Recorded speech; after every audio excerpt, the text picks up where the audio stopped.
Really tough being last. All the good stuff's already been said. I've rewritten my speech like 5 times already. My name is Robin Parker. My wife likes to country dance. She likes to swing, two-step, basically anything country. I like to listen to my pacing back and forth. Is that going to be a problem for your TV? I tend to pace a lot. Okay. I like to listen to live music, country bands, basically any kind of band. So we occasionally go out to a country band or country bars to listen to music and dance.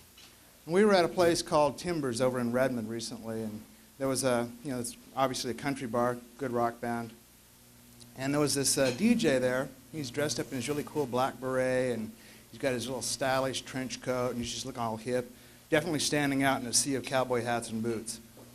In between sets, though, he was playing this, I don't even know what kind of music it was mostly just noise. It was kind of a techno rap music stuff, and kind of confused everybody, and people are like looking around, what do we do with this? You couldn't dance to it, couldn't figure it out.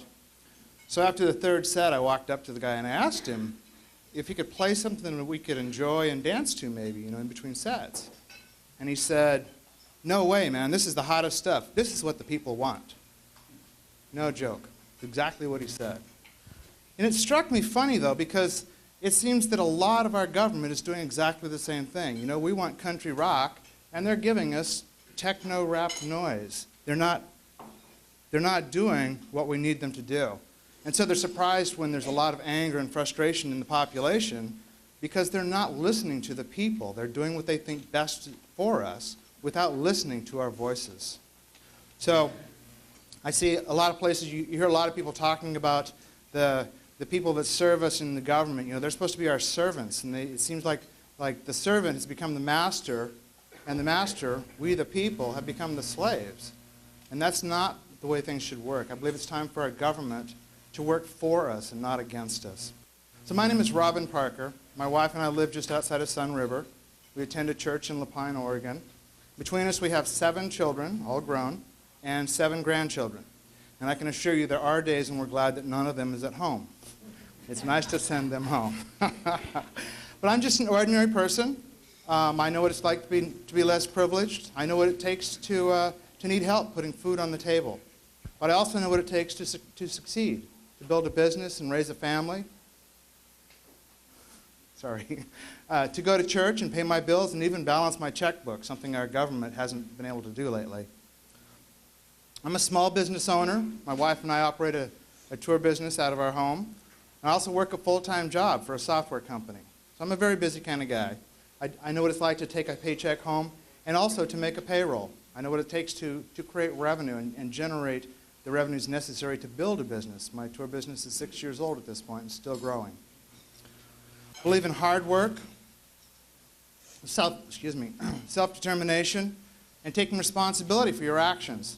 That in the pursuit of your happiness, that you take responsibility for your actions. And if you should happen to succeed and make some level of success, you should be allowed to keep money, the fruits of your labor, without government coming in and picking your pocket.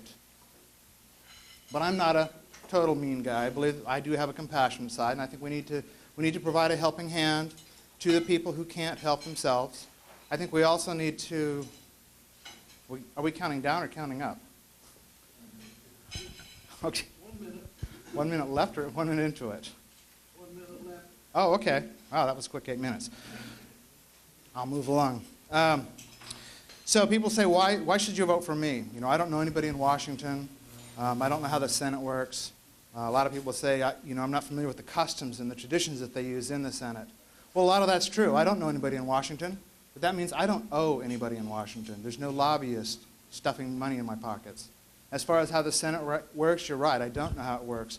But that's a good thing because that means I can bring new and innovative solutions to bear without being limited by how things were supposed to have been done in the Senate. I've worked for 25 years as a business analyst, basically working with people across this country from all walks of life, gathering their needs and requirements that will make their life better, and then translating those needs into real-world solutions to improve their lives. And I see the Senate as basically doing the same thing. They're supposed to take our requirements and craft legislation to improve our lives and make it easier for us. I think it's time for a new beginning where we have representatives who are real people. I hate to contradict Mr. Huffman, but I think the people who need to run against Mr. Wyden are real people. There's a lot of perception out there in the population that they don't want elitists running the show. They want real people that they can relate to, that they can talk to on a one-to-one level. They don't want somebody telling them how best to spend their money. They want someone discussing with them how to stop spending money. Anyway, my name is Robin Parker. I'm proud to be your candidate for United States Senate. You would honor me if you would consider voting for me and sending me to Washington to serve you as your voice in the Senate. Thank you very much, and God bless.